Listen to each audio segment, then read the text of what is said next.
அதே நேரம் பாதிக்கப்பட்டவர்கள், அதாவது தங்களுடைய குடும்ப உறுப்பினர்களை இழந்தவர்கள் தங்களுடைய வலியையும் நீதிமன்றத்திலே எடுத்து சொல்லிக் கொண்டிருக்கின்றார்கள். அவர்கள் 2 பேர் வந்திருக்கின்றார்கள். அவர்கள் 2 பேருமே ஒரு விஷயத்தை அழுத்தம் திருத்தமாக சொல்லுகின்றார்கள். அதாவது இந்த வழக்கினுடைய விசாரணையை தமிழ்நாடு காவல்துறை மேற்கொள்ளக்கூடாது, சிபிஐ தான் விசாரிக்க வேண்டும் என்று சொல்லியிருக்கின்றார்கள். அது மட்டுமல்ல, இப்பொழுது புதிதாக பல குற்றச்சாட்டுகளை அவர்கள் முன்வைத்திருக்கின்றார்கள். இதுவரை நாம் பார்த்த குற்றச்சாட்டுகள் தமிழக வெற்றி கழகம் என்கின்ற ஒரு அரசியல் கட்சியினுடைய வழக்கறிஞர்கள் முன்வைத்த குற்றச்சாட்டு. ஆனால் இப்பொழுது 2 தரப்பில் முன்வைக்கப்பட்டிருக்கக்கூடிய குற்றச்சாட்டு என்பது, இவர்கள் அந்த சம்பவத்திற்கு சென்று அன்று இறந்தவர்களுடைய குடும்ப உறுப்பினர்கள், மகனை இழந்த ஒரு தந்தை வந்திருக்கின்றார், தன்னுடைய சகோதரியை இழந்த ஒரு இளைஞர் வந்திருக்கின்றார்.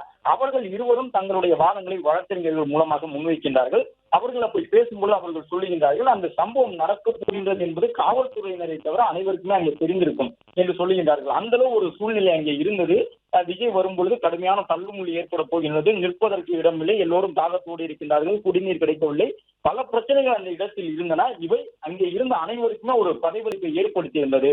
ஆனால் இது போன்ற ஒரு சூழ்நிலை ஏற்படும் என்பது தெரியாதது அங்கே இருந்த காவல்துறையினருக்கு மட்டும்தான் என்று ஒரு பகிரங்கமான குற்றச்சாட்டை அவர்கள் முன்வைக்கின்றார்கள். அது மட்டுமல்ல, கூட்டம் நடைபெற்றுக் கொண்டிருந்த பொழுது அடுத்தடுத்த ஆம்புலன்ஸ்கள் வந்தன. அதில் பல ஆம்புலன்ஸ் வாகனங்களிலே நம்பர் பிளேட் இல்லை. அது மட்டுமல்லாமல் கரூரை சார்ந்த ஒரு அரசியல் தலைவர்களுடைய படமான அந்த முன்னாள் அமைச்சர் செந்தில் பாலாஜியினுடைய படம் ஆம்புலன்ஸ்களில் எல்லாம் ஒட்டப்பட்டிருந்தன. அது மட்டுமல்லாமல் 30 உடல்களை ஒரே இரவுக்குள் உடற்கூறாய்வு செய்து விட்டார்கள். கரூர் அரசு மருத்துவக் கல்லூரி மருத்துவமனையிலே ஒரே இரவிலே 30 உடல்களை உடற்கூறாய்வு செய்யக்கூடிய அளவிற்கு அதிகப்படியான மருத்துவர்கள் வந்தது எப்படி ஒரு இரவுக்குள் என்ற ஒரு கேள்வியினையும் முன்வைத்திருக்கின்றார்கள்.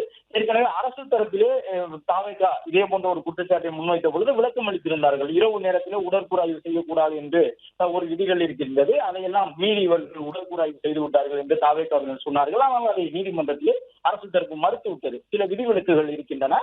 அதன்படி இரவு நேரத்திலும் ஆதாரங்கள் வேண்டும் என்றால், சட்டம் ஒழுங்கு பிரச்சனை ஏற்படக்கூடிய ஒரு வழக்கு என்றால் அது தொடர்பான உடலை இரவு நேரத்திலும் உடற்கூறாய்வு செய்யலாம், அதற்கு விதிவிலக்குகள் இருக்கின்றன என்பதை தமிழ்நாடு அரசின் சார்பில் அதிகாரப்பூர்வமாக எடுத்துக் கூறிய பிறகு அந்த வாதங்கள் தொடர்ந்து முன்வைக்கப்படவில்லை. ஆனாலும் கூட இப்பொழுது என்ன சொல்லுகின்றார்கள் என்றால், இரவு நேரத்தில் உடற்கூறாய்வு செய்ததே ஒரு பிரச்சனையாக நீதிமன்றத்தில் இவர்கள் எழுப்பவில்லை. ஆனால் இரவு நேரத்தில் 30 உடல்களை உடற்கூறாய்வு செய்யக்கூடிய அளவிற்கு மருத்துவர்கள் எப்படி உடனடியாக உள்ளே வந்தார்கள்? இது முன்வைக்கக்கூடிய வாதமாக இருக்கின்றது. அது மட்டுமல்ல, இறந்தவர் உடல்களை அவசரமாக எரியூட்டி இருக்கின்றார்கள் என்ற ஒரு குற்றச்சாட்டை சொல்லக்கூடிய விதமாக சம்பவம் நடந்தது என்பது இரவு ஒரு 8-9 மணிக்கு சம்பவம் நடந்தது. ஆனால் அடுத்த நாள் அதிகாலை 4 மணிக்குள் கிட்டத்தட்ட ஒரு 5-6 மணி நேர இடைவேளைக்குள்ளாக உடற்கூறாய்வு முடித்து உடல்களை ஒப்படைத்து அந்த உடல்களை எரியூட்டவும் செய்திருக்கின்றார்கள் என்ற ஒரு குற்றச்சாட்டை முன்வைத்திருக்கின்றார்கள்.